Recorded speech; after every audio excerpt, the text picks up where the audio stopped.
Hi friends! Welcome to our channel. Topic వచ్చి AP EAMCET 2024 సంవత్సరం మనకు సీట్ డెవలప్‌మెంట్ సంవత్సరం మనకు వన్స్ రిలీజ్ అయిన తర్వాత కాలేజ్‌కి ఎటువంటి డాక్యుమెంట్స్ అయితే సబ్మిట్ చేయాలి అనేది చాలా మంది స్టూడెంట్స్‌కి అయితే డౌట్ అయితే ఉంది. దానికి సంబంధించి నేను ఈ వీడియోలో డీటెయిల్ చెప్తాను. ఎటువంటి డాక్యుమెంట్స్ అనేవి మీరు కాలేజ్‌లోని మీరు ఫిజికల్‌గా సబ్మిట్ చేయాలో చెప్తాను. అంతలో వీడియోని లైక్ చేసి ప్లీజ్ లైక్ చేయండి. మీరు లైక్ చేసే సపోర్ట్ అయితే ఉంటుంది. వీడియో వచ్చేసి మీ ఫ్రెండ్స్‌కి కూడా షేర్ చేయండి. వాళ్ళకి ఎంతో కొంత ఇన్ఫర్మేషన్ తెలుస్తుంది. ఇక్కడ వచ్చేసి ఒక డాక్యుమెంట్స్ అన్నిటిని కూడా రెడీ అయితే చేసుకోండి. ఏ డాక్యుమెంట్ కూడా మిస్టేక్ కాకుండా చూసుకోండి. ఇక్కడొచ్చేసి చూడండి మీకు సీట్ అలాట్‌మెంట్ ఆర్డర్ అయితే మీరు తీసుకువెళ్తారు.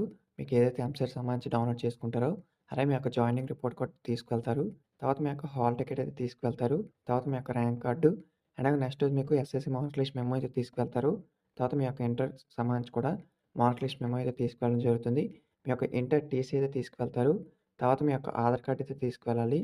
తర్వాత మీ యొక్క క్యాస్ట్ సర్టిఫికేట్ కూడా తీసుకువెళ్తారు. తర్వాత మీ ఇన్‌కమ్ సర్టిఫికేట్ అనేది మీకు వైట్ రేషన్ కార్డ్ కూడా తీసుకువెళ్ళాలి. అలాగే నెక్స్ట్ వచ్చి మాకు ఇక్కడ ఈడబ్ల్యూఎస్ సర్టిఫికేట్ అయితే ఉంటుంది. ఓన్లీ ఓసీ క్యాస్ట్ వాళ్ళు ఎవరైతే ఉంటారో స్పెషల్‌గా అయితే ఈడబ్ల్యూఎస్ అయితే ఉంటుంది. వాళ్ళు తీసుకువెళ్ళాలి. అలాగే మాకు స్పెషల్ కేటగిరీ అంటే పీహెచ్, ఎన్‌సీసీ స్పోర్ట్స్ సంబంధించి అయితే ఉంటారు కదా! వాళ్ళొచ్చేసి మనకు స్పెషల్ కేటగిరీ కింద వాళ్ళకి కొన్ని సర్టిఫికేట్స్ అయితే ఉంటాయి స్పోర్ట్స్ సంబంధించి. అవి తీసుకువెళ్ళాలి. అలాగే స్టడీ సర్టిఫికేట్ మనకు బోనాఫైడ్ అయితే ఉంటుంది 6-12 స్టడీ సర్టిఫికేట్ అయితే తీసుకువెళ్ళాలి. అలాగే పాస్ సైజ్ ఫోటోస్ అయితే తీసుకువెళ్ళాలి. ఒక 3 అయితే తీసుకువెళ్ళండి. అలాగే రెసిడెన్షియల్ సర్టిఫికేట్ అయితే ఉంటుంది. అదర్ స్టేట్ వాళ్ళైతే ఉంటారు కదా! వాళ్ళకి రెసిడెన్షియల్ సర్టిఫికేట్ అయితే ఉంటుంది. అండ్ మనకు నాన్ లోకల్ సంబంధించిన స్టూడెంట్స్ కూడా ఒక సర్టిఫికేట్ అయితే ఉంటుంది. ఈ యొక్క సర్టిఫికేట్ అన్నిటిని కూడా మీరైతే తీసుకువెళ్ళాలి. నేను చెప్పినవన్నీ కూడా మీకైతే 2 సెట్ జిరాక్స్ అయితే తీసుకువెళ్ళాలి.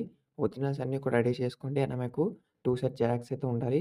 ఇదనమాట మనకొచ్చిన అప్డేట్. ఇంకేమైనా డౌట్స్ ఉంటే కామెంట్ చేయండి. వన్స్ మనకు సీట్ అలాట్‌మెంట్ రిలీజ్ చేసిన వెంటనే మీకైతే ఇన్ఫార్మ్ చేస్తాను. Thank you.